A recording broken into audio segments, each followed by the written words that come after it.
जी नाज़रीन, मुजीब रहमान शामी का दिलचस्प तबसरा। इन्होंने कहा, तीनों जमातों में अगर सब में से अगर किसी ने कुछ पाया है तो सिर्फ पीपल्स पार्टी ने पाया है। उस वक्त सबसे मजबूत पार्टी अगर कोई खड़ी है तो पीपल्स पार्टी है। बाकी इन्होंने कहा कि पाकिस्तान की सियासत का आदम ही निराला है, कुछ नहीं कहा जा सकता, किसी वक्त भी हुकूमत जा सकती है। मजीद उनका कहना था कि ये साल बहुत मुश्किल साल है, बड़े फैसले होंगे, रही कसर भी मुस्लिम लीग नून की पूरी हो जाएगी। देखेंगे और ये हुकूमत चाहे जितनी मर्जी डगमगाए या अनपॉपुलर या मुश्किल फैसले करे, लेकिन ये हुकूमत कम से कम चलती रहेगी। शुक्रिया मुनीब साहब। देखें, जो इस वक्त स्ट्रक्चर खड़ा हुआ है, जो उससे तो ये लगता है कि ये हुकूमत कायम होगी, आगे बढ़ेगी, खड़ी रहेगी। लेकिन पाकिस्तानी सियासत जो है उसका बाबा आदम नराला है। यहाँ किसी वक्त कुछ भी हो सकता है। तो किसी वक्त कोई ऐसी सूरत हाल पेश आ सकती है कि हुकूमत की गाड़ी जो है वो पटरी से उतर जाए। इमरान खान साहब के साथ क्या हुआ, और ये यकीन से कहा जा सकता था कि ये तो एक पेज पे रहेंगे और कोई इख्तलाफ पैदा नहीं होगा, लेकिन फिर हमारी आंखों ने देखा जो कुछ हमारे सामने हुआ जी। और अब भी अगरचे शहबाज शरीफ साहब भी और जरदारी साहब भी दोनों मफाहमत के अलम बरदार हैं और पैगाम बर हैं, और बज़ाहिर तो उनकी तरफ से तो कोई शिकायत किसी को पैदा नहीं होनी चाहिए, लेकिन उनके आपस में कोई शिकायत पैदा हो सकती है या नहीं, सही, ये एक और मौजू है। बिल्कुल। तो आसार तो ये हैं कि मामला चलेगा। ठीक, अब दुआ करें कोई आंधी ना आ जाए, कोई बारिश ना हो जाए, कोई यालाबारी ना हो जाए। ये मारिक साहब, ये आंधी, यालाबारी या जो भी आप इसे कह लें, या साइक्लोन आ जाता है, कुछ हो जाता है, ये इसकी डायरेक्शन बड़ी ज़बरदस्त होती है और उठता कहीं इस्लामाबाद के करीब करीब से ही है। तो क्या जरदारी साहब इन प्रेसिडेंसी, शहबाज शरीफ साहब इन प्राइम मिनिस्टर्स ऑफिस, पंजाब में मरीम नवाज शरीफ साहबा, आपको लगता है कि ये तूफ़ान से बचने के लिए ये अरेंजमेंट काफ़ी है, या तूफ़ान ने ही खुद प्रोटेक्ट किया हुआ है, या तूफ़ान करेगा इन सबको प्रोटेक्ट? नहीं, पहले तो जब किसी निजाम की 5 साल की गारंटी से दुआएं होना, तो उसी से आपको अंदाजा हो जाना चाहिए कितना मजबूत है। ठीक हो जब पहले दिन से ही आपका तकिया दुआओं पे हो। ठीक। तो मेरा ख्याल है कि ये किसी भी चीज की गारंटी नहीं है। देखिए, पीएमएलएन के लिए बड़ा इंपॉर्टेंट था, दो चीजें तो बड़ी क्लियर है मुनीब। इलेक्शन वॉज स्टोलन, और अगर सही ये आरोज वाला ड्रामा ना होता तो डेफिनेटली आज वजीर आजम हाउस में किसी और का नुमाइंदा बैठा होता। सो एक पार्टी है जो इलेक्शन जीत के भी हार गई है, एक पार्टी है जो हार के गवर्नमेंट में तो आ गई है, लेकिन वो मरहून मिन्नत है पीपल्स पार्टी की। लॉटरी तो निकली है पीपल्स पार्टी की। अगर पिछली असेंबली से इसको कंपेयर करें, सीटें भी ज्यादा, सिंध के बजाय 2 गवर्नमेंट्स वो आ गए।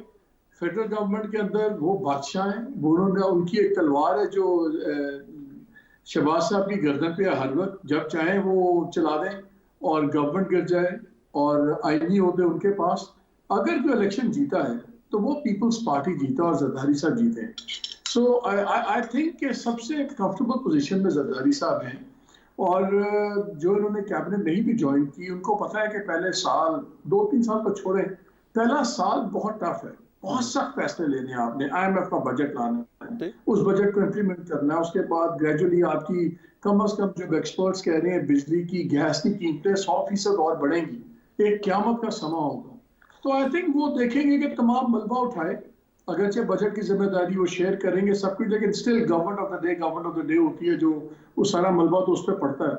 सो आई थिंक ये जो दुआओं वाला सिलसिला है, शामी साहब ने बिल्कुल सही कहा, ये वाकई दुआओं पे चल रहे हैं, और सबसे ज्यादा दुआएं मेरे ख्याल में पीएमएलएन वाले मांग रहे होंगे इस वक्त कि किसी तरह 2-3 साल गुजर जाएं।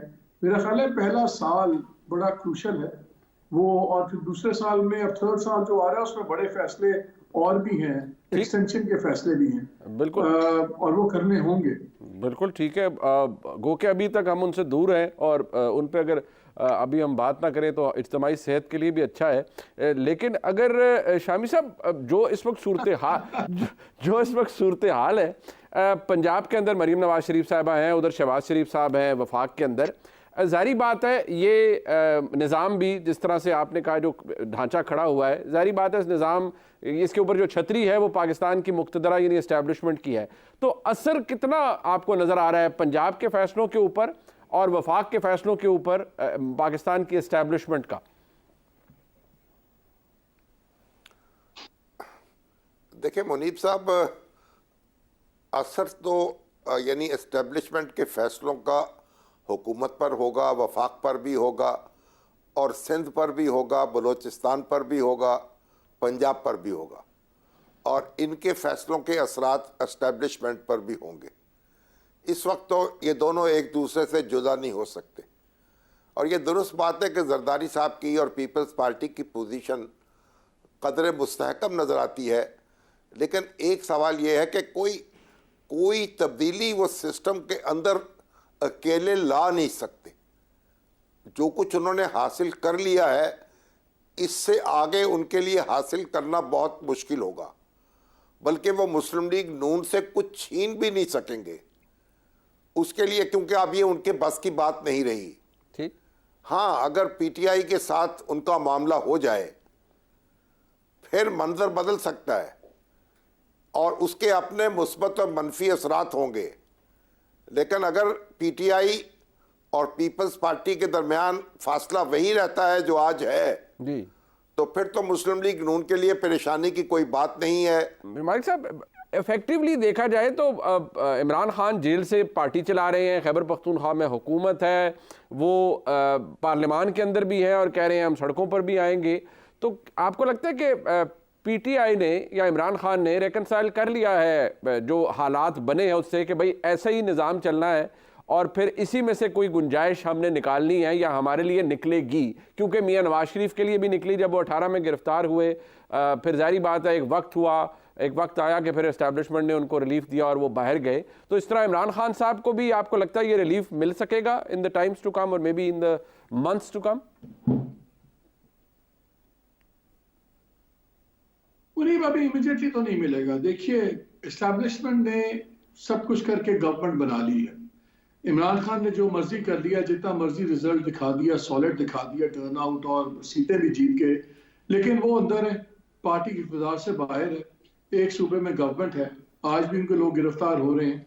सो एस्टैब्लिशमेंट ने गवर्नमेंट जो बनानी थी बना दी सेंटर में और वो भी चलेगी और भी चलाई जाएगी।